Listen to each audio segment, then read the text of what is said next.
Listen, I didn't fight for my freedom when I was in prison, but I did manifest and I gave myself freedom that nobody could give to me while I was in prison. And what was that? Oh yeah, I forgot that I loved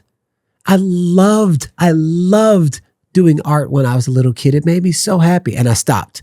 I forgot that I loved singing. It made me so happy and I stopped. I loved drawing, stopped. I loved running, stopped. So I'm in prison serving a 12-year sentence for smuggling 6.2 kilos of heroin in that prison. They already tested the drugs 3 times. And then I felt free after 2-something years in prison. There was just this embodied, again, this embodied state of, I've never felt more free in my life in losing my freedom. Then they called me into the office. Jones, we retested the drugs, which they had no reason to. 90% was fake. And for the amount that was real, you've already done the time. You're free to go home. So I've invested since 2005, traveling all over the world to see what was that strong that it could override anything a human can say. That it can override the drugs. Like really? 3 times, 6.2. But now it's just fake. When my energy changes, as above, so below, as within, so without. So the only thing that I kept coming back to, energy, frequency, vibration. Everywhere I looked, every stone I unturned, like what was that strong? Yes, God, and God has a frequency, energy, frequency, and vibration. When I gave myself the frequency of freedom, my life had to match.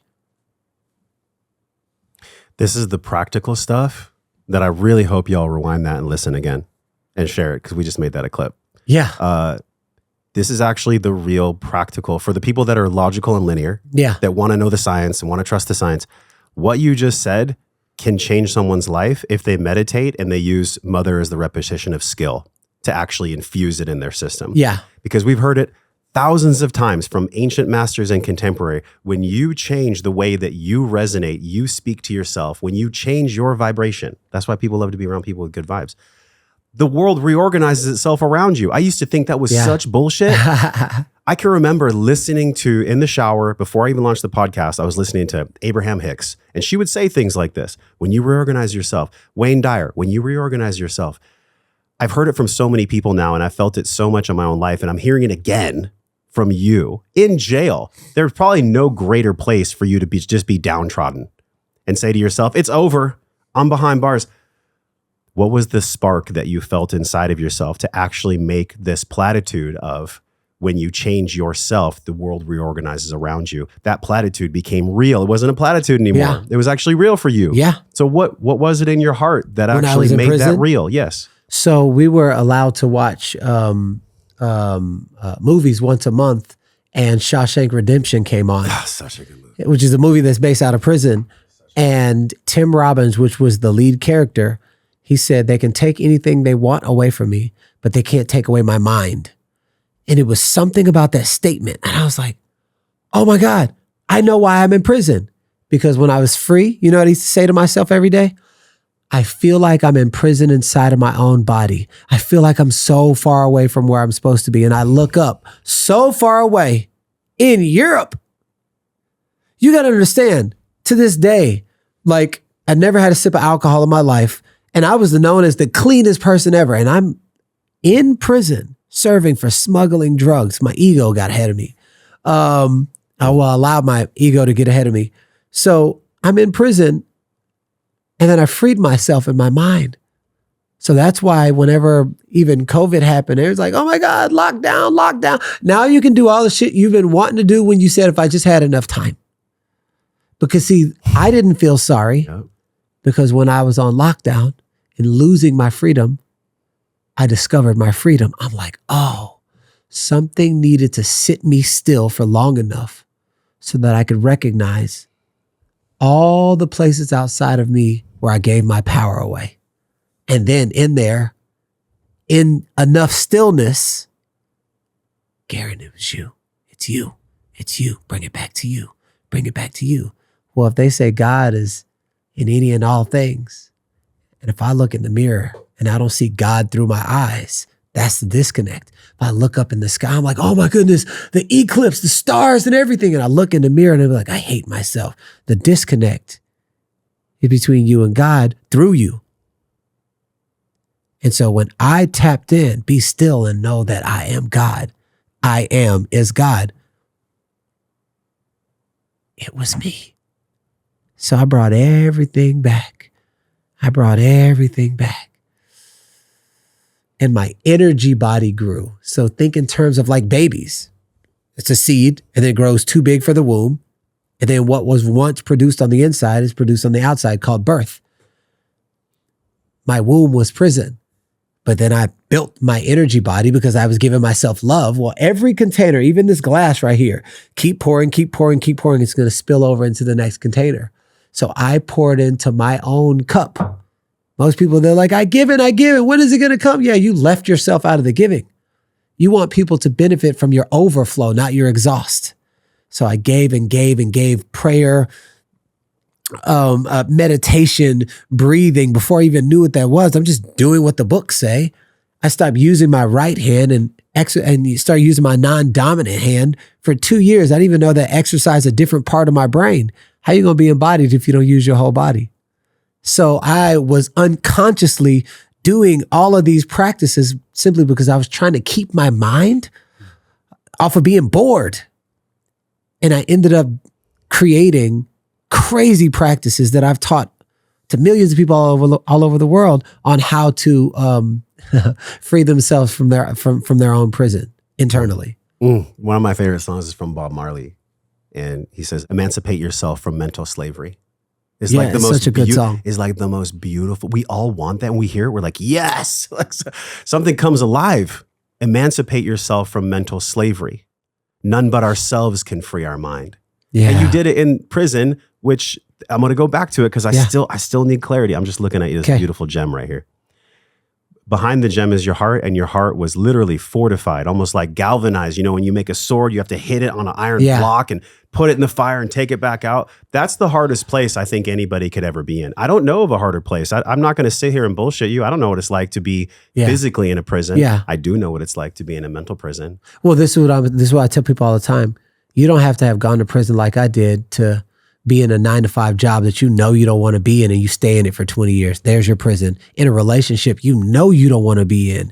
And for some reason that little boy or that little girl inside has attachment issues and you stay in that relationship, that's also prison. And so it makes all of us on the same playing field. Yes. Although some of it's glorified, like your example can be glorified. Yeah. And so there's had to have been times where, look, your journey is unique. It's severe. Yep. It's pretty severe. You're in jail. You almost took your own life. Yep. Your life was almost taken from you at 4. Your father was murdered. Like that's a very, very challenging road. Yeah. You could have at any point in time said, I give up. Yep. I give up. Mm-hmm. So for somebody with us listening in this vibration that you're creating, that we're creating. Yeah. Where do they actually meet themselves so that they can unhook the cage of their own prison? Where and how does that happen? Well, 1, you got to want to change. And then 2, community. I did not know, when they say you're the sum total of the 5 closest people that you hang out with. Yeah. Community is language. Community is currency. That's why our government is doing everything they can to separate us from themselves. Listen, I don't want to hate you because you're white.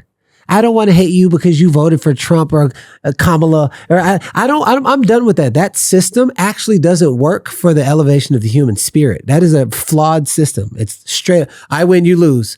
Actually, if I win, you lose, I would rather, I don't even do business for I win, you lose. It's like win for you, win for me, win for the world. That is always good. It's insurmountable success because everybody feels good. For me, and where I sit inside of my own consciousness, it matters to me that you feel seen and heard and you feel gotten. So I'm going to do that because that's what I want. And living in a world where everyone, they're doing everything to separate us from us. I'm doing the counter opposite. I'm doing everything to bring us back to us and actually make it united. But this time it's the united state of myself and the united state of you. And if you give your vote to anyone outside of, before you give yourself research and money and be upset with yourself because you're not feeding your family, you already lost no matter if your candidate won or not. And so the place is in community, because now me and you, we can start breaking bread. We can, hey, what are you working on? And you say something, you need support with anything? Boom, all the good. Oh my goodness, I know a guy. Yeah. I wonder what would happen if us as humans take this meat suit, this skin stuff, take that all away. And us as humans got together with everything that's inside and was like, what can we create together?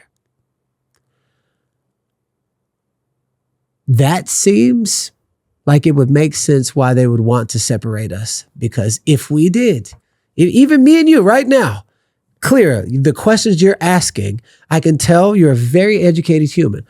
And the way I'm answering them, I know you can tell me, I wonder what would happen if we just got together and be like, yo, what are you up to? What are you up to? How can I support?